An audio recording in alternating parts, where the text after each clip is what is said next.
My name is Jess Servion, and I'm super excited to bring you my new podcast, The Juice with Jess. This podcast is going to be about everything in your customer's journey. We're talking acquisition, awareness, making that purchase, retaining that customer, bringing them back around, and everything in between. This is going to be all about delivering dope brand experiences and talking to some really amazing people who are in the customer experience space, the marketing space, and everything in between.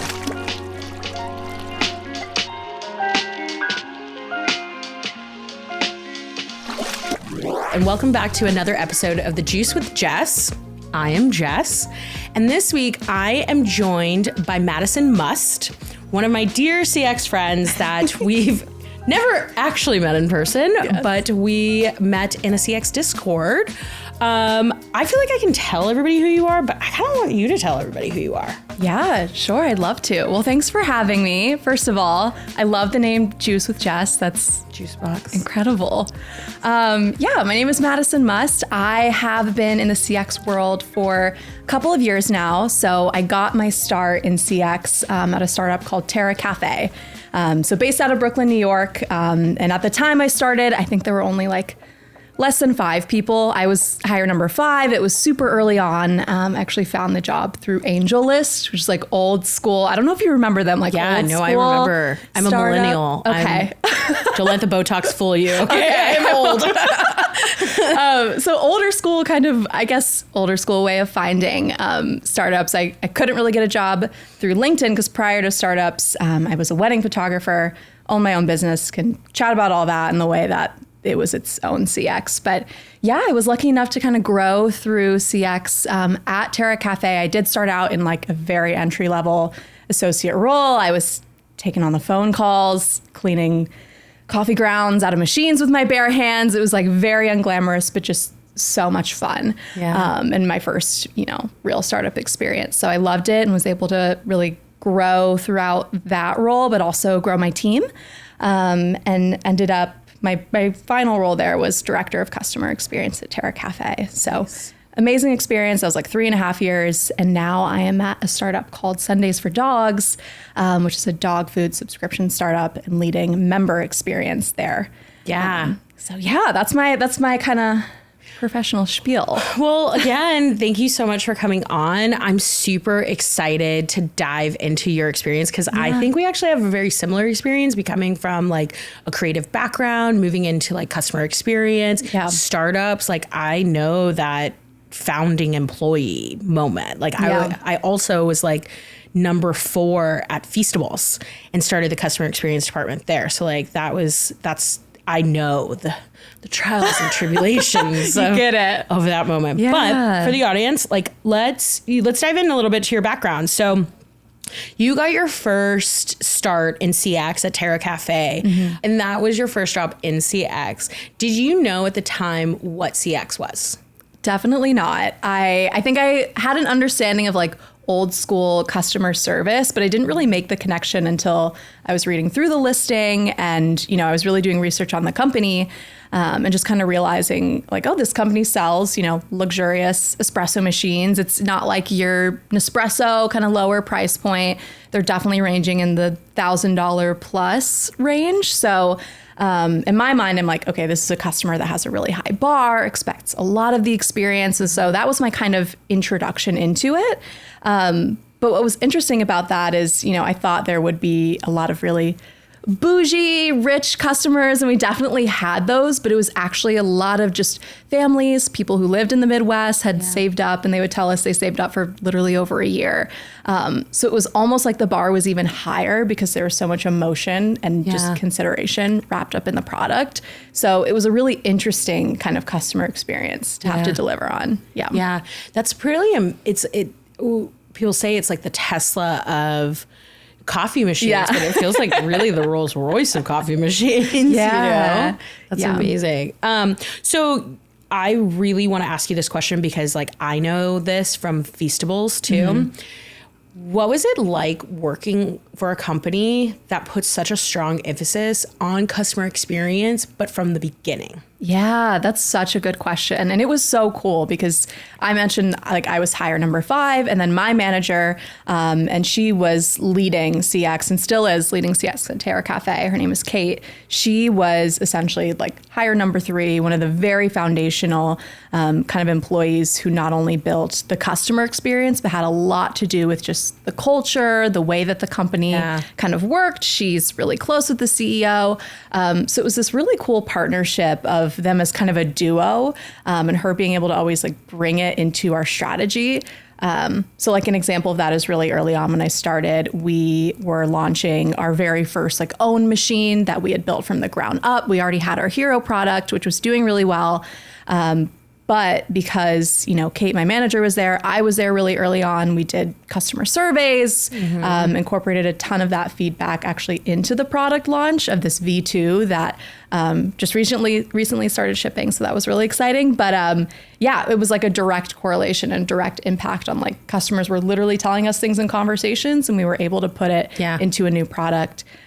Because she was, you know, so close and because I was so close to that process as well. Yeah, I think that that's like the really important thing about when you start a company that values customer experience from the beginning. Feastables was like this, Terra Kaffe is like this. A lot of companies are like this. Olipop's even like this. Like it's so valuable to really set the standard for customer experience as experience for the company, because then you're going to value that feedback for 1, 2, you're going to stick very closely to those customers, but also it creates a culture within the company so that every person, like whether you're supply chain, whether you're product marketing, it doesn't matter, like you are going to be so about customer experience. And I think that that's really valuable. And I love that story. Totally. It was so cool because that trend really carried on. Like as you grow, it's definitely a little trickier you have all kinds of priorities as a startup, as a business. It's not going to be all customer all the time, but that's where, you know, the conversations get really interesting, where product launches, even just like different initiatives that we did, whether we offer free shipping, do we launch our own coffee? Can we, you know, kind of bundle products, things that came directly from customer feedback that did really, really well and were really lucrative. So able to like tie those wins back to, okay, but at the end of the day, we're always going back to the customer feedback and actioning on that. And having that from the beginning was so key to just kind of making that part of the conversation. Yeah, absolutely. Yeah. So switching gears a little bit, just about your background, right? I'm super stoked for you. And I love this about you, like your story about how you like started from wedding photography, you moved into CX, and then you've worked your way up the ladder. I would love to hear in your own words, like, what is it like working your way up the ladder in customer experience? Because I think it's really valuable for our listeners to know that it's not just about like associate level positions. Yeah, totally. I feel first just like super privileged and lucky that I got to experience every single step. And what was so great about starting is like truly front lines. It empowered me to be able to be a really great leader to everyone else who was coming into that exact role. So they hadn't created the customer experience associate role before I got there. And it seems very like, you know, very standard and very entry level, which it definitely was. But I was able to be so close to the product, so close to the customer, all the nuances of like, there was a lot of troubleshooting involved. That's a super kind of complex product. It isn't just where's my order questions, to the point where, you know, I was able to really take in all this information, create training documentation, create this kind of whole onboarding experience for the team that we hired on after me, and be a part of that was really cool. And it was also an interesting experience where, you know, I went through my own hiring process and then helped hire everyone onto the team. Because I didn't have necessarily like a traditional CX background, I was able to recognize that in people who maybe had the really strong skills, but might not be totally considered at like a larger company or a corporate company, or they're just trying to make a pivot. So being able to experience every stage of what is it like to actually be on the front lines is what I call it, because it's traumatic to say it that way, but it can definitely feel that way in the day to day, and then also experience the kind of managerial leadership side of it. I think having both just gave me a lot of empathy for my team. And I knew exactly what they were going through. And I still carry that with me, even in my new role, of just all the respect in the world for CX and the associates on our team. They have so much knowledge. So making sure that's like really known, and there's this culture of respect around it, which I think CX is doing really well at flipping the script. Whereas before, customer service is like, oh, cool, you do that? It wasn't this like whole industry, I feel like, even though it definitely should have been. Yeah, absolutely. I mean, when I first started with my career, I remember the first customer experience position. And that was, so previously I had like worked in the travel industry. I was like a corporate travel agent, so did a lot of that. And then I moved into like working at a startup, and I was tasked with, at the time, I was like, oh, I could do travel support, like no problem. I was running like the operations team, the travel support operations team. And then I was tasked with taking the product support team and the travel support team, and quote unquote, it was creating a holistic customer experience department. And I remember at the time being like, what the fuck is customer experience? What? And I was like, what? And I thought at that time it was like very service oriented. But as I started like transitioning and like going into like all of these things, I learned that it was very much about the experience of the customer. It's like, depending on like what your product was, whatever. And it's like, and it's so important that customer experience isn't just about customer support. It's actually a piece of your brand marketing. Yeah, 100%. I feel like that's where so much crossover, and I think our most like creative, and I will say again, just like really successful, lucrative campaigns at Terra Kaffe came from a really strong partnership between marketing and CX. And we had leaders who really valued our feedback. And it got to the point where our team was so kind of locked in with our customers, where we could literally anticipate how they would react to a certain, like piece of copy, and being able to adjust it, and or just like prepare for certain responses. Like it became much easier to kind of influence the customer experience that way, and just make it as positive as we can, No, absolutely. So one of the things that you actually said to me off camera that I want to talk about. So we obviously know your career in like Terra Kaffe, and then you recently switched to Sundays, a dog food brand. But your role at Sundays is senior member experience manager. And you said to me that member experience and CX are actually two different things. So I would love to hear how Sundays is looking at member experience versus CX. Yeah, for sure. I love this topic. And I have to give so much credit to my current manager at Sundays. His name is Joe. He's had an amazing career in just, CX from the ground up for years and years and years. So really, when I saw this role and applied for it, I felt the same way, where I was like, oh, member experience, this is interesting. And they really marketed this role as something separate from customer experience. So it all lives under this kind of like CX and retention bucket. But Sundays has a very core customer experience, customer care support team. And then now I'm hired on to do more of the retention focus, more like proactive campaigns, strategic like outbound outreach specifically for our subscribers. Because at the end of the day, it is a dog food subscription company. We have like the prospective customers, one-offs, people who are kind of trying to decide. But where myself and my team really focus is on like creating customer loyalty, retention efforts.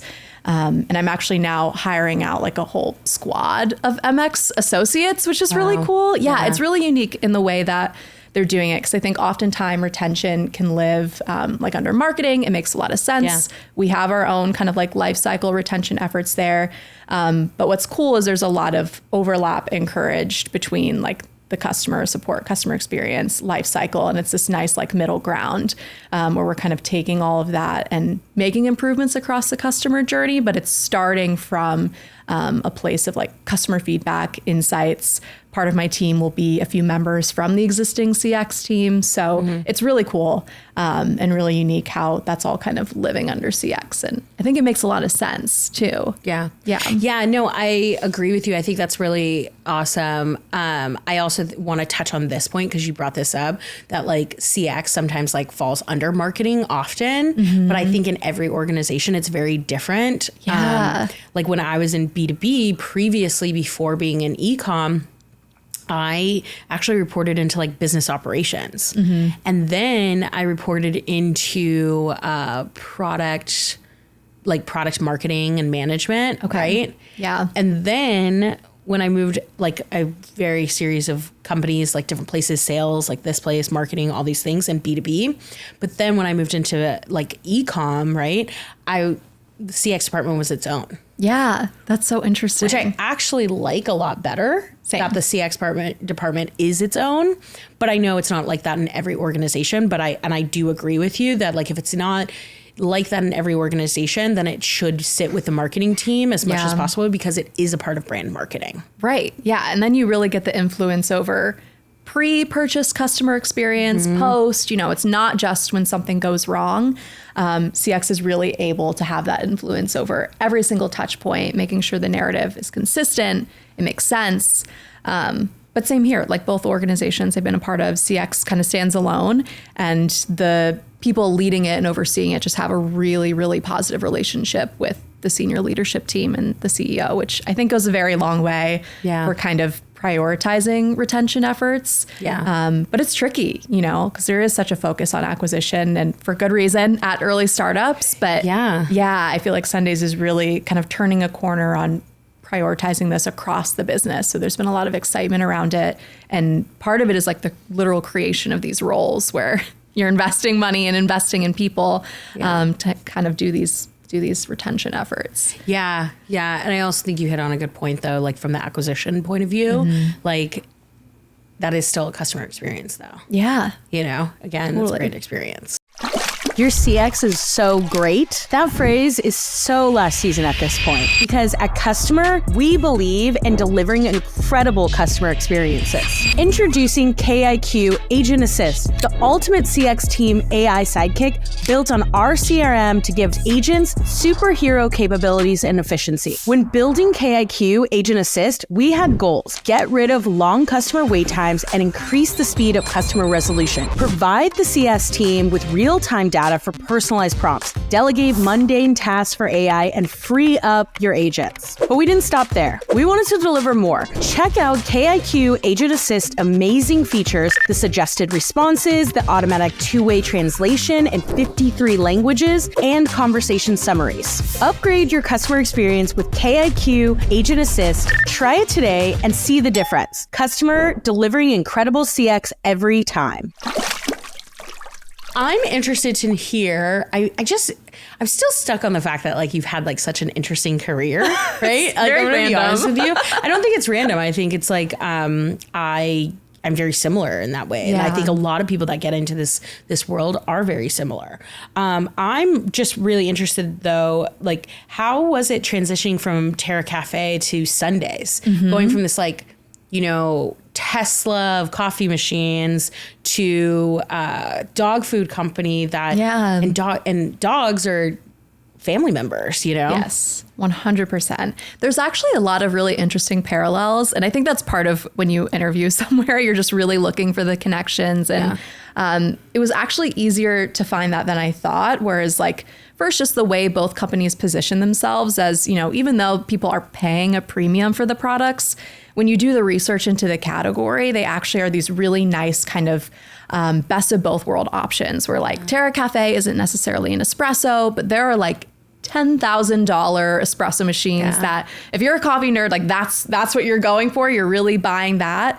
But Terra Kaffe just kind of wanted to bring that like cafe quality experience to anybody's home, really hitting on the mass market. And the cafe. Yeah. Hence the cafe.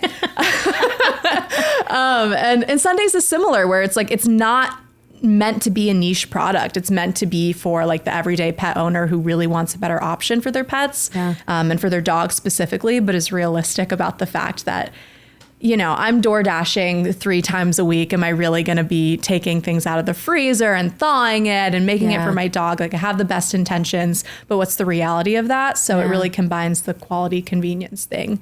So I actually found it really easy to speak to that. And then people just are very connected to their purchases.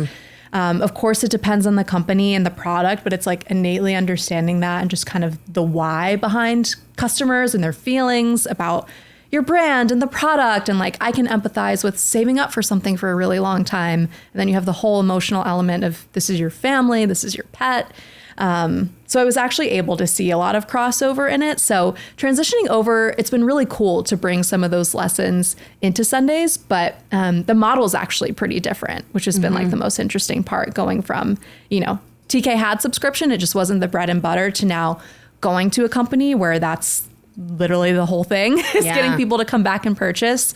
So it's actually really cool because everyone is so focused on retention in a way of like, that is your job of how do you get people to keep coming back and subscribing and keep them happy ultimately. Yeah. I mean, retention 101, right? Like, how do you keep them coming back? How do you approach a good retention strategy? Like, how do you go about building it? Like, I feel like everybody has a different approach to it. Like my approach versus your approach is going to be so different. Yeah. Yeah. It's a great question. And I think, again, depends on like the stage that your company is at. Sundays is still pretty small. We're like roughly 40 people. It was a similar size at TK. So I was already kind of used to that size in terms of people or maybe resources. So the way that I really wanted to approach it, and was super honest in my interviews with them about, just the way that I kind of think about customer experience and retention and loyalty is, I think your first thought when you think of loyalty is like, okay, points, rewards program, referrals, all of those things that are super cool and important. But I think actually the majority of customers probably aren't going to participate in at the end of the day. Again, like really important strategy work to be done there. And if you do it right, the hope is that more people do kind of participate. And that was part of my job at Terra Kaffe. But the way I really wanted to approach it at Sundays was just getting a lay of the land of like, okay, first core customer experience, what is going really well, what is not going well. Something like dog food has so many competitors. People are like, you're going to get so many Instagram ads after this too. I mean, my phone's probably listening to me at this point.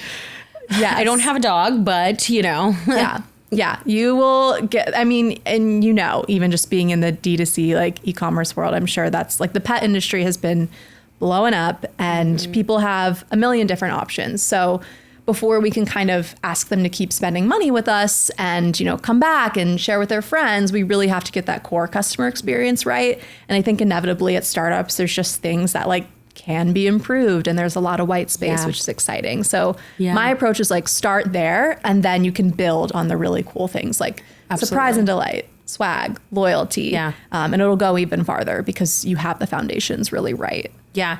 I think I see brands often biting off too much. It's like doing loyalty, it's doing this, it's doing that. Like, be at the core of your retention program, which is like building the experience and then build. Yeah, totally. That's exactly what you said, but like, Yes, because it's great if you can give people points and, have like a really generous referral program. All of that people will care about, but it's like, if they're not getting their packages on time, especially with a category like dog food or whatever the example might be, that just has to be right. Otherwise, that's an easy kind of out for people to try another brand. And there's too much out there for people to really go out and try. So you have to at least have that right. That's kind of how I look at it. There's so many. Yes. Because when I did have a dog, trust me, there were so many. Okay.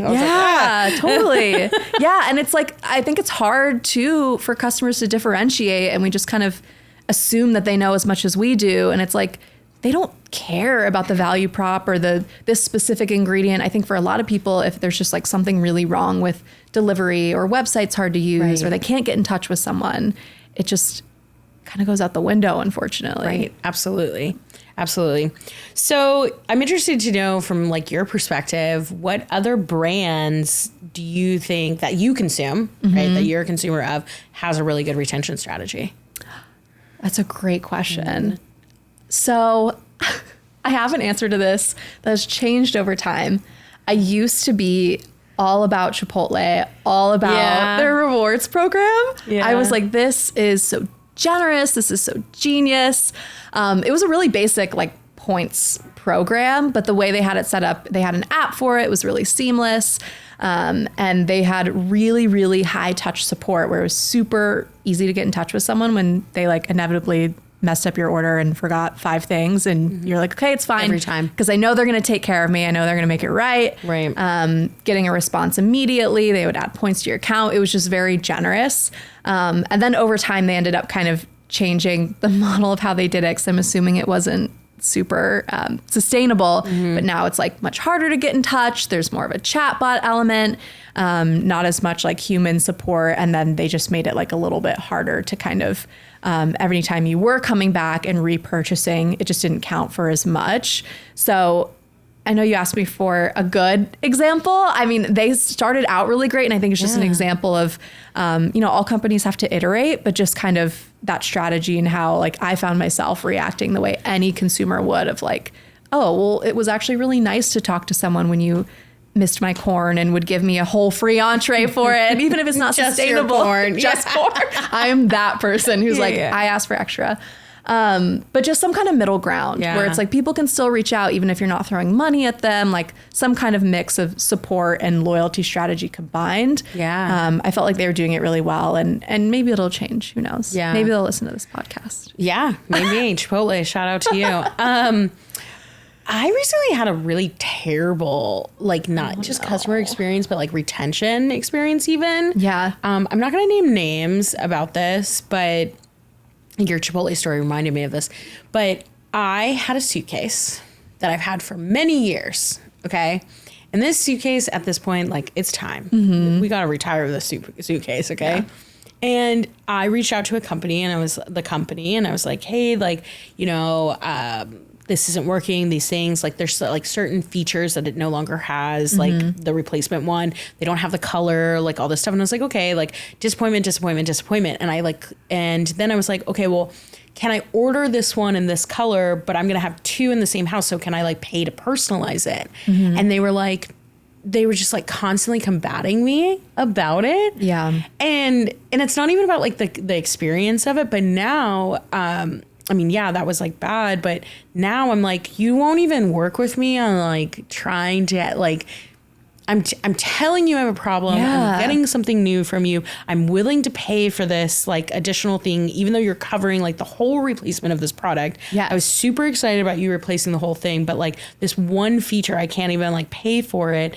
Makes me not even want to use your company anymore. But I purchased you because I had this like, warranty, this lifetime warranty on it. Yes. So now they're not retaining me as a customer because I'm going to go and just like invest in somebody else. Right. And I feel like that's so common where it's, I'm sure there was a lot of thought and strategy and money put into acquiring you as a customer, whether it's through an ad or whatever it may be, email follow-up, any kind of like flows there. But yeah, I think it's really unfortunate that once it comes to retaining customers and getting them to come back, repurchase, people who've had the product for years and years, I think it's unfortunately common that it's just like, there's not as much thought there. No. Which is unfortunate with something like a suitcase where you travel a lot. You are constantly showing your suitcase off. Like that's a really, that's a huge missed opportunity. I know. And I think a lot of customers have like, they're like money in hand. I'm trying to work with you. And there's just so many paper cuts.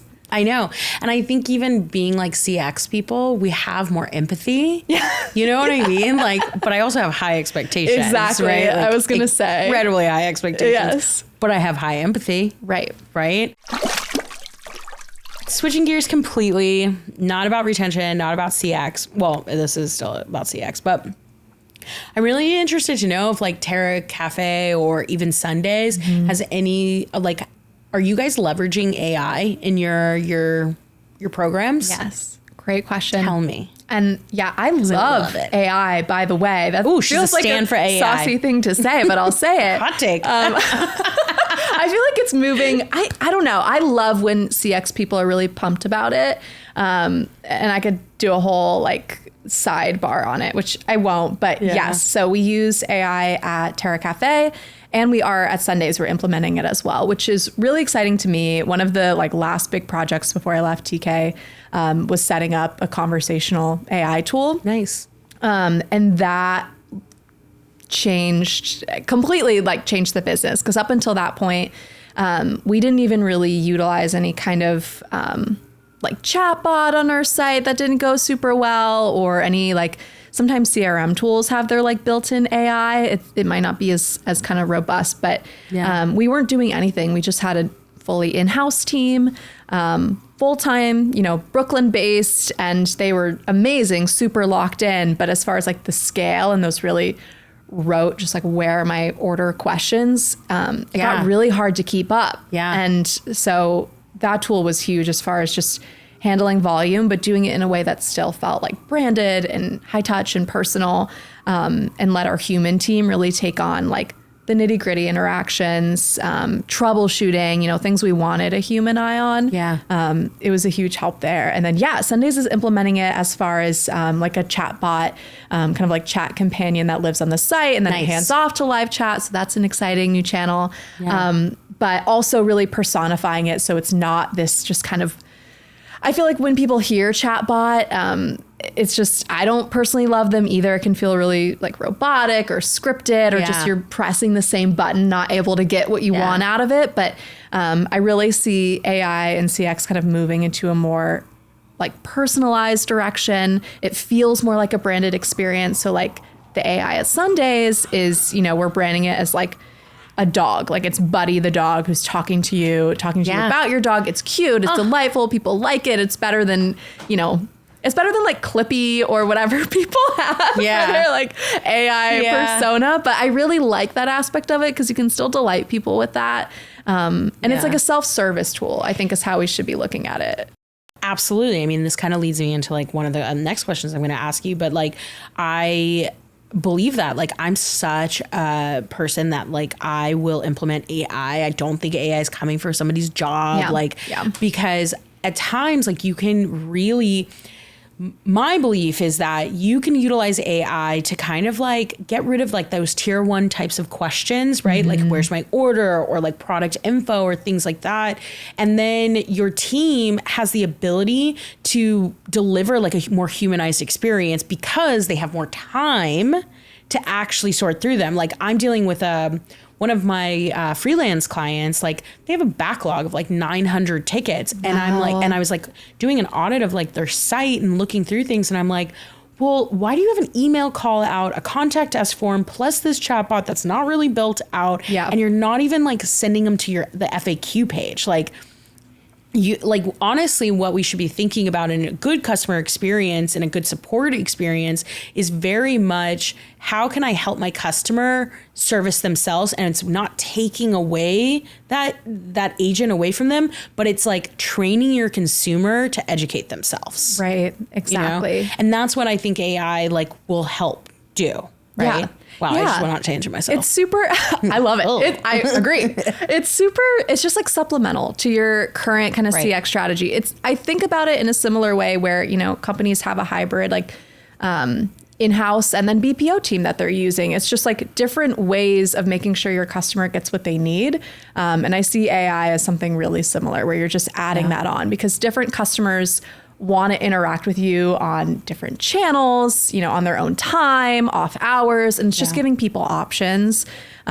Just making it really easy to reach a human, I think, is the most important part, if that's what they want, Yeah, no, absolutely. Totally switching gears. Yeah. Nothing to do with AI, all to do with marketing. Okay. Let me ask you this question, because this is my hot take of the week, right? Do you prefer, as a consumer, getting emails or SMS? SMS, 100%. I know, right? I love SMS. And it's still, for some reason, it still feels novel, even though it's not. Yeah. It's been around for a really long time, but I will open that always. I think it's the muscle memory too, of, if I'm getting a text, I'm opening it. I'm not really the kind of person who has 500 texts, but if you are, then maybe, that person would have a different answer. But I still really like it. And I think it's it feels more conversational just because it's literally in text form. And when brands do like photos and emojis, I think it's so much more fun. Even if it is marketing, I'm like, okay, but they did a GIF and that was, that did something for me. I know. Like, I think that SMS is a brand loyalty channel. Like, straight up. Yes. I really do. And I get it. Like, some people are still really about email, but I love SMS, man. I think it's like short and sweet. Yep. Do you have like any sort of like SMS flows set up amongst your team? Like, there's like things that I've done where you you get a message. If I reply back, it still like goes down to like some sort of AI or even a person. Do you have anything like that set up? Yeah. So we have an SMS channel as far as CX goes. And then around the same time I joined Sundays, our really amazing lifecycle lead joined. And now she's really taking over like the actual welcome flows, SMS there. I think that's a huge focus area for Sundays this year is getting really strategic on that. And what I'm so excited about is her and I will really work together on this kind of 1-2 punch of, a lot of, I've seen some brands do, like at TK, we did a letter from CX. That was like a really successful part of the post-purchase flow. Or being able, when people are onboarding, having certain parts of like really high stake parts of the customer journey, being able to send them that personalized SMS and message that maybe they're just more likely to open, but then being able to follow it up with my team who can like really field those kind of inquiries. And it's just part of the campaign strategy that her and I really are working on together is like, how can we have this almost dedicated team? And my whole like hope and dream would be when people are onboarding, you get assigned like a rep and you get an SMS from them that sounds personalized. They send you a photo of their dog who they transition from Sundays or to Sundays. And you can actually have two-way conversations with them during your onboarding in real time if you need to. So it's like things people are already asking, conversations that are already happening with CX, but we get the points because we're doing it proactively and doing it ahead of time. Yeah. That's amazing. Well, shout out to Sundays and Terra Kaffe for like honestly having CX a part of the marketing. Like, I think one of the things you really hit on was like having CX a part of like the life cycle. Overall. And I think that's really awesome. Our time is coming to an end, my friend, but I really appreciate you coming on. Madison, tell the homies where they can find you. Yes. I'm on LinkedIn. Oop. I'm linked all the way in. So you can find me, Madison Must on LinkedIn. And that's really it. Yeah. I mean, I mentioned wedding photography. If anyone cares about that, Jess, I know you're engaged. I can send you lots of photographers. I follow 1 million. Madison Must photo. But yeah, for all CX things, LinkedIn is the best way to find me. LinkedIn's bumping. I'm having fun. In LinkedIn. I have fun on there. I'm treating LinkedIn like my Twitter these days. I'm going to be honest with you. Well, thank you all for joining in for another episode of The Juice. I will see you next week. Hey, wow, you made it to the end of the episode. That means that you like me and I like you, which also means you should subscribe to this show.